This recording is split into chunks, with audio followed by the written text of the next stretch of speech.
to explain about little bit about Paul's mission journeys. ಪೌಲನ ಒಂದು ಸೇವೆಯ ಒಂದು ಪ್ರಯಾಣವನ್ನು ನಾನು ವಿವರಿಸಲು ಬಯಸ್ತೇನೆ. Okay, generally it is believed that Paul did some 4 mission journeys. 4 ಸೇವೆಯ ಒಂದು ಪ್ರಯಾಣವನ್ನು ಪೌಲನು ಮಾಡಿದ್ದಾನೆಂಬುದು ನೋಡ್ತೇವೆ. Okay, so 3 are like actual mission journeys. 3 ಅದು ನಿಜವಾದ ಒಂದು ಪ್ರಯಾಣವಾಗಿತ್ತು. The 4th one he got arrested, the final in the Rome. 4ನೇ ಪ್ರಯಾಣದಲ್ಲಿ ಆತನು ಬಂಧಿಸಲ್ಪಡ್ತಾನೆ. Okay, so here I want to show you some map. ಒಂದು ಮ್ಯಾಪ್ ಅನ್ನು ತೋರಿಸಲು ಬಯಸ್ತೇನೆ. So this is the map which Paul followed. ಈ ಮ್ಯಾಪ್ ಅನ್ನು ಪೌಲನು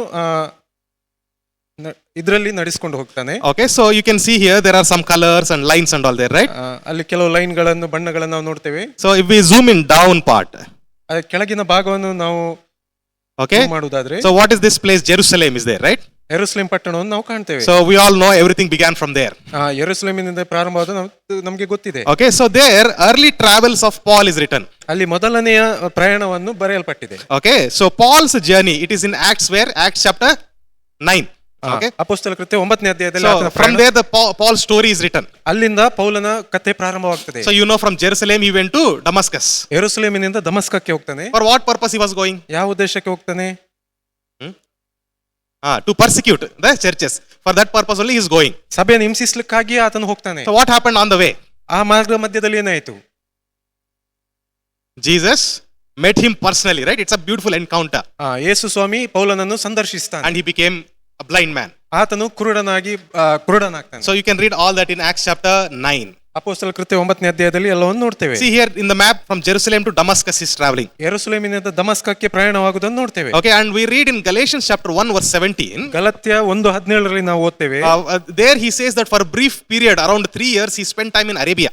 ಆತನು 3 ವರ್ಷಗಳ ಕಾಲ ಅರೇಬಿಯಾ ಪ್ರಾಂತದಲ್ಲಿ ಆತನ ಸಮಯ ಕಳೆತಾನೆ. So he was this area, this Damascus and that area, surrounding area is Arabian desert. ದಮಸ್ಕಸ್ನ ನೆರೆಕರೆಯಲ್ಲಿ ಇರುವಂತದ್ದು ಅದು ಅರೇಬಿಯಾ ಒಂದು ಅರಣ್ಯವಾಗಿದೆ. So there he spent almost around 3 years preaching, teaching, learning and seeking revelation from God. 3 ವರ್ಷ ಕಾಲಾವಧಿಯಲ್ಲಿ ದೇವರಿಂದ ಕಲಿತು ತಿಳ್ಕೊಳ್ಳುವಂತದ್ದು ಮತ್ತೆ ಬೋಧಿಸುವಂತದ್ದು 3 ವರ್ಷ ಕಾಲ ಅರೇಬಿಯಾ ಅರಣ್ಯದಲ್ಲಿ ಆತನು ಕಲಿತಾನೆ. So in Galatians it is written that he learned about the wonder of salvation, directly revelation given to him by God. ದೇವರಿಂದಲೇ ಬಂದಂತ ಪ್ರಕಟಣೆಯನ್ನು ಆತನ ಅರೇಬಿಯಾ ಅರಣ್ಯದಲ್ಲಿ ಹೊಂದಿಕೊಳ್ತಾನೆ. So again he is traveling back to where? Jerusalem. ಆತನು ಮತ್ತೆ ಯೆರೂಸಲೇಮಿಗೆ ಹಿಂದಿರುಗ್ತಾನೆ. So that also you can read in Acts 9 chapter 9. ಅದೇ ಅಪೊಸ್ತಲ ಕೃತ್ಯ 9ನೇ ಅಧ್ಯಾಯದಲ್ಲಿ ನಾವು ನೋಡ್ತೇವೆ. So there we can see that Paul presents the gospel and all that stories are there in Galatian book, a letter, and also in Acts chapter 9, 10, 11 you can see. ಅಪೊಸ್ತಲ 9, 10, 11ನೇ ಅಧ್ಯಾಯದಲ್ಲಿ ಆತನು ಸುವಾರ್ತೀಕರಿಸುವುದನ್ನು ನಾವು ನೋಡ್ತೇವೆ. Okay, from there he went to Tarsus. ಆತನು ಅಲ್ಲಿಂದ ತಾರ್ಸಿಸಿಗೆ ಹೋಗ್ತಾನೆ. Okay, you can see in the map here. Map ಅಲ್ಲಿ ನಾವು ನೋಡಬಹುದು. Okay, where is Tarsus? ತಾರ್ಸಿಸ್ ಎಲ್ಲಿದೆ? It's there on the top here. Cilicia, in Cilicia. ಮೇಲಿನ ಭಾಗದಲ್ಲಿ ಸಿಲಿಸಿಯಾ ಭಾಗದ ಹತ್ರ ಪ್ರಾಂತ. So he traveled all these places and went to Tarsus. ಎಲ್ಲ ಸ್ಥಳಗಳನ್ನು ದಾಟುತ್ತಾ ಆತನು ತಾರ್ಸಿಸಿಗೆ ಬರ್ತಾನೆ. All right, and then Barnabas met Paul. ಬಾರ್ನಬನು ಪೌಲನನ್ನು ಭೇಟಿಯಾಗ್ತಾನೆ. Okay, he goes from Antioch to Tarsus. ಆತನು ಅಂತಿಯೋಕದಿಂದ ತಾರ್ಸಿಸಿಗೆ ಹೋಗ್ತಾನೆ. That is here. See, Antioch is here, you can see. ಅಂತಿಯೋಕ ಒಂದು and he brings Paul back. ಆತನು ಪೌಲನನ್ನು ಹಿಂದಿರುಗಿ ಕರ್ಕೊಂಡು ಹಿಂದಕ್ಕೆ ಬರ್ತಾನೆ. Okay, all that you can read in Acts chapter 11. ಅಪೊಸ್ತಲ ಕೃತ್ಯ 11ನೇ ಅಧ್ಯಾಯದಲ್ಲಿ ನೋಡ್ತೇವೆ. And then Paul and Barnabas, they started their mission journey. ಪೌಲ ಬಾರ್ನಬರು ಅವರ ಸೇವಾ ಪ್ರಯಾಣವನ್ನು ಪ್ರಾರಂಭಿಸ್ತಾರೆ. Okay, Barnabas, John Mark, Paul, these people started mission journey from Jerusalem to Antioch. They were traveling. ಯೆರೂಸಲೇಮಿನ ಅಂತಿಯೋಕ್ ವರೆಗೆ ಬಾರ್ನಬ, ಪೌಲ, mark, ಯೋಹಾನ ಇವರು ತಮ್ಮ ಪ್ರಯಾಣವನ್ನು ಪ್ರಾರಂಭಿಸಿದರು. So these are the locations of the map that they traveled around. ಈ ಸ್ಥಳಗಳು ಅವರು ಪ್ರಯಾಣ ಮಾಡಿದಂತ ಸ್ಥಳಗಳಾಗಿವೆ. Okay, what is that sea over there? ಅಲ್ಲಿರುವಂತಹ ಸಮುದ್ರ ಯಾವುದು? Mediterranean Sea. ಮೆಡಿಟೇರಿಯನ್ ಸಮುದ್ರ. Okay, so around that locations they traveled.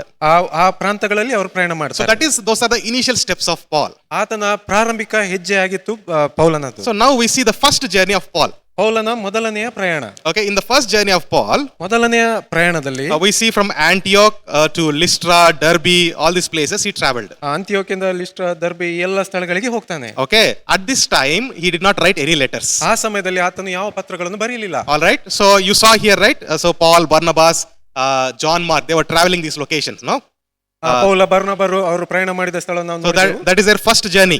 ಅದು ಅವರ ಮೊದಲನೆಯ ಪ್ರಯಾಣ. Okay, they didn't write any letters. ಅವರು ಯಾವ ಪತ್ರಗಳನ್ನು ಅಲ್ಲಿ ಬರೀಲಿಲ್ಲ. Why they didn't write any letters? ಯಾಕೆ ಅಲ್ಲಿ ಪತ್ರಗಳನ್ನು ಬರೀಲಿಲ್ಲ? First time they are going.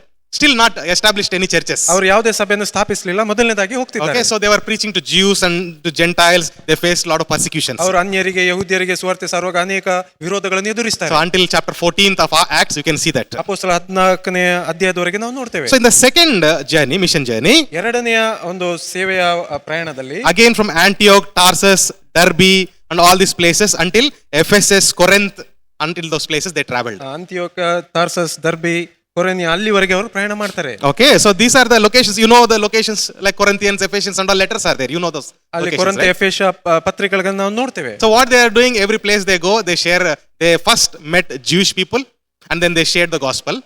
ಅವ್ರು ಯಾವ ಸ್ಥಳಗಳಿಗೆ ಹೋಗ್ತಿದ್ರು ಅಲ್ಲಿ ಮೊದಲು ಯಹೂದ್ಯರನ್ನು ಸಂದರ್ಶಿಸಿ ಅವರಿಗೆ ಸುವಾರ್ತೆ ಸಾರ್ತಾರೆ. And they also met Gentiles. They shared the gospel. ಅವರು ಅನ್ಯರಿಗೆ ಸಂಪರ್ಕ ಹೊಂದಿ ಅವರಿಗೆ ಸುವಾರ್ತೆ ಸಾರ್ತಾರೆ. Everywhere they went, there was a mighty move of the Holy Spirit. ಅವರು ಎಲ್ಲೆಲ್ಲಿ ಹೋಗ್ತಿದ್ರು ಪವಿತ್ರಾತ್ಮನ ಶಕ್ತಿ ಬಲವಾಗಿ ಕಾರ್ಯ They ಮಾಡ್ತಿತ್ತು. established the church and they go to another place. ಅವರು ಸಭೆಯನ್ನು ಸ್ಥಾಪಿಸಿ ಬೇರೊಂದು ಸ್ಥಳಕ್ಕೆ Okay, ಹೋಗ್ತಿದ್ರು. that is how apostolic calling is. ಇದುವೇ ಅಪೊಸ್ತಲರ ಕರೆ. Okay, so in the second journey when they were going, ಅವರ ಎರಡನೇ ಪ್ರಯಾಣದಲ್ಲಿ ಹೋಗ್ಬೇಕಾದ್ರೆ okay, they established churches in Thessalonica. ಥೆಸಲೋನಿಕದಲ್ಲಿ ಸಭೆ ಪ್ರಾರಂಭಿಸ್ತಾರೆ. ನೋಡಿ ಥೆಸಲೋನಿಕಾ ಎಷ್ಟು ದೂರದಲ್ಲಿ ಉಂಟು? ಮ್ಯಾಸಡೋನಿಯಾ ಹತ್ರ ಉಂಟು. ಓಕೆ, ಮಕೆದೋನ್ಯದ ಹತ್ರ ಥೆಸಲೋನಿಕ ಇದೆ. ಥೆಸಲೋನಿಕಾ ಅಲ್ಲಿ ನೋಡ್ಬೋದಲ್ಲ ನೀವು, ಥೆಸಲೋನಿಕಾ ಅಂತದ. Okay, so there they established churches. ಅಲ್ಲಿ ಅವರು ಸಭೆಗಳನ್ನು ಸ್ಥಾಪಿಸ್ತಾರೆ. ಓಕೆ, ನಾವು to that church they are writing the first letters.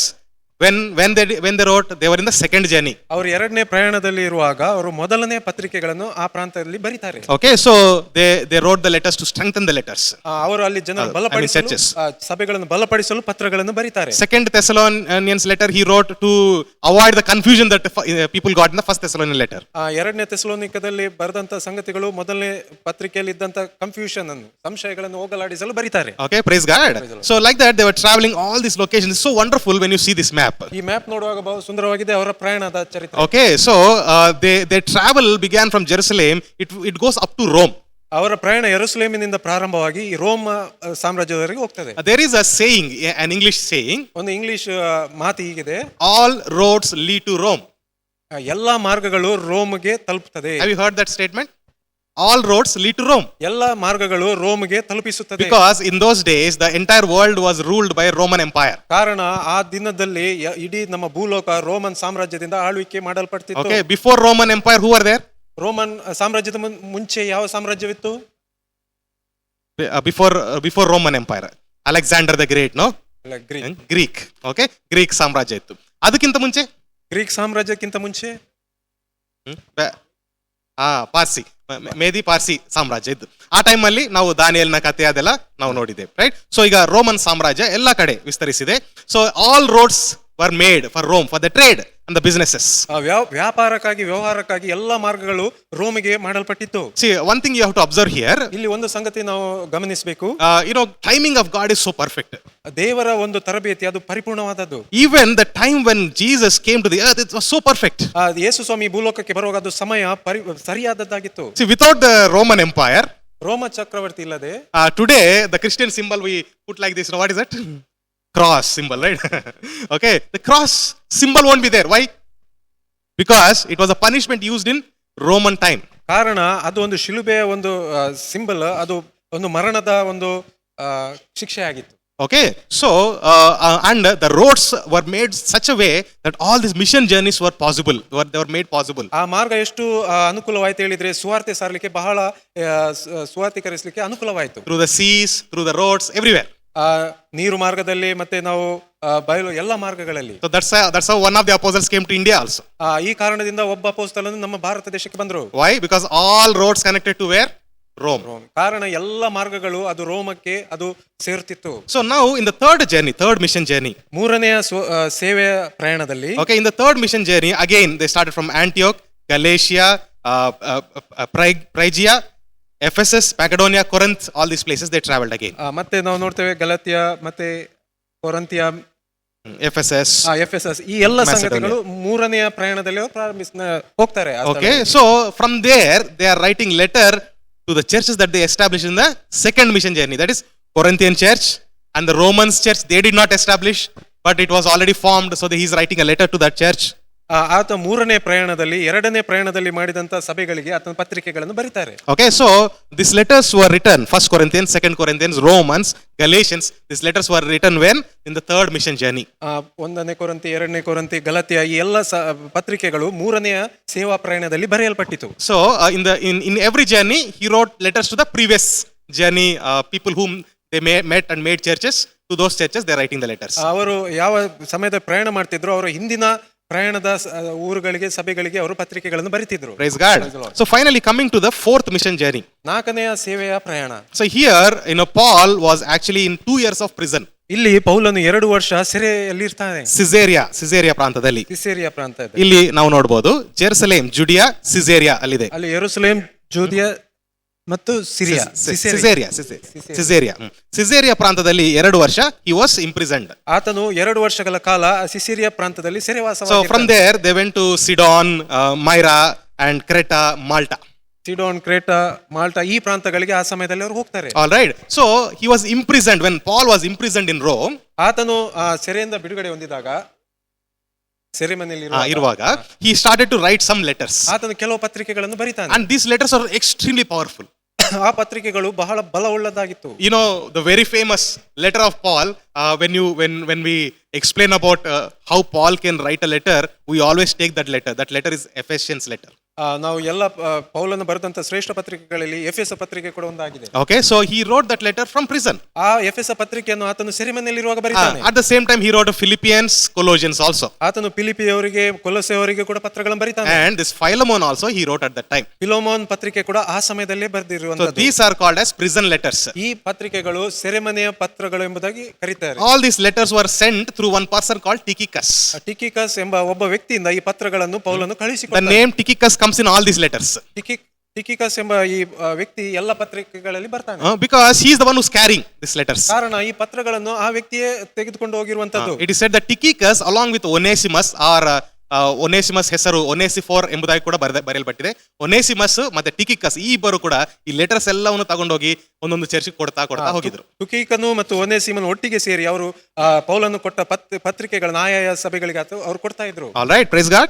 So after this imprisonment he was released. Paul was released. ಆತನ ಸೆರೆಮನೆ ವಾಸ ಮುಗಿದ ನಂತರ ಆತನಿಗೆ ಬಿಡುಗಡೆ ಆಗ್ತದೆ. Okay, and then second time he was arrested. ಆತನು ಎರಡನೇ ಸಾರ್ತಿ ಬಂಧಿತನಾಗ್ತಾನೆ. That was the time when he was beheaded. ಆ ಸಮಯದಲ್ಲಿ ಆತನ ಶಿರಚ್ಛೇದವಾಗ್ತದೆ. So until the Roman imprisonment, the story we can see in the book of Acts. ಸೆರೆಮನೆಯ ವಾಸದವರೆಗೆ ಸಂಗತಿಗಳು ನಾವು ಅಪೊಸ್ತಲ ಕೃತ್ಯದಲ್ಲಿ ನೋಡ್ತೇವೆ. Okay, it is said that Luke, who wrote all these things, ಲೂಕನು ಈ ಎಲ್ಲ ಸಂಗತಿಗಳನ್ನು ಬರೆದಿರುವಂತದ್ದು. he was one of the last people who stayed with Paul. ಲೂಕ ಒಬ್ಬ ವ್ಯಕ್ತಿ, ಆತನ ಕಡೆಯವರೆಗೂ ಪೌಲನೊಂದಿಗಿದ್ದ ಆತನು. And history says, ಚರಿತ್ರೆ ಹೇಳ್ತದೆ, Paul and Peter were crucified on the same day. I mean, Peter was crucified upside down and Paul was beheaded on same day. ಪೌಲ ಮತ್ತೆ ಪೇತ್ರರ ಅವರಿಬ್ಬರ ಮರಣ ಒಂದೇ ದಿನ ಆದದನ್ನು ನಾವು ನೋಡ್ತೇವೆ. Anyway, ಪೇತ್ರನು ಶಿಲುಬೆಯಲ್ಲಿ ಕಾಲು ಮೇಲೆ ತಲೆ ಕೆಳಗೆ ಆಗಿ ಸತ್ತಿರುವುದು ಅಂದ್ರೆ ಮರಣವಾಗಿರುವ. And Paul was beheaded. ಪೌಲನಿಗೆ ಶಿರಚ್ಛೇದ ಆಗಿರುವಂತದ್ದು. Okay, so it is said, historically it is said, biblically we don't know because the writing ended there, but historically it is said that they both died in the same city. ಚರಿತ್ರಾತ್ಮಕವಾಗಿ ನಾವು ನೋಡುವಾಗ ಪೌಲ ಮತ್ತೆ ಪೇತ್ರನು ಒಂದೇ ದಿನ ಬೇರೆ ಬೇರೆ ಕಡೆ ಮರಣ ಹೊಂದಿದ್ದಾರೆ ಒಂದೇ ಸಿಟಿಯಲ್ಲಿ, ಒಂದೇ ಪಟ್ಟಣದಲ್ಲಿ. Okay, so after his release from Rome, first imprisonment, after that release he wrote final 3 letters. ಮೊದಲನೆಯ ಸೆರೆವಾಸ ರೋಮದಲ್ಲಿ ಬಿಡುಗಡೆ ಹೊಂದಿದ ನಂತರ ಆತನ ಕೊನೆಯದಾಗಿ 3 ಪತ್ರ ಬರೀತಾನೆ. So these 2 letters are called as pastoral letters. What is that? First Timothy, Second Timothy and Titus. Okay, these are pastoral letters. Pastoral letters ಎಂಬುದಾಗಿ ಕರೆಯುತ್ತಾರೆ, ಸಭಾಪಾಲಕರ ಪತ್ರಗಳು. Okay, so ಯಾವುದು? ಮೊದಲನೇ ತಿಮೋತಿ, ಎರಡನೇ Timothy, ತೀತು. Right.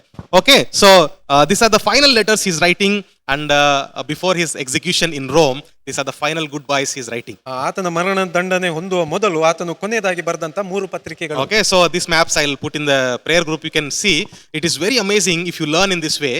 How it is so beautiful how they traveled from one place to another. ಈ map ಅನ್ನು ನಾನು prayer group ಅಲ್ಲಿ ಹಾಕ್ತೇನೆ. ನಾವು ಅವರು ಪ್ರಯಾಣ ಮಾಡಿದ ಸಂಗತಿಗೆ ನೋಡುವಾಗ ಅದು ಆಶ್ಚರ್ಯಕರವಾಗಿದೆ. Praise God.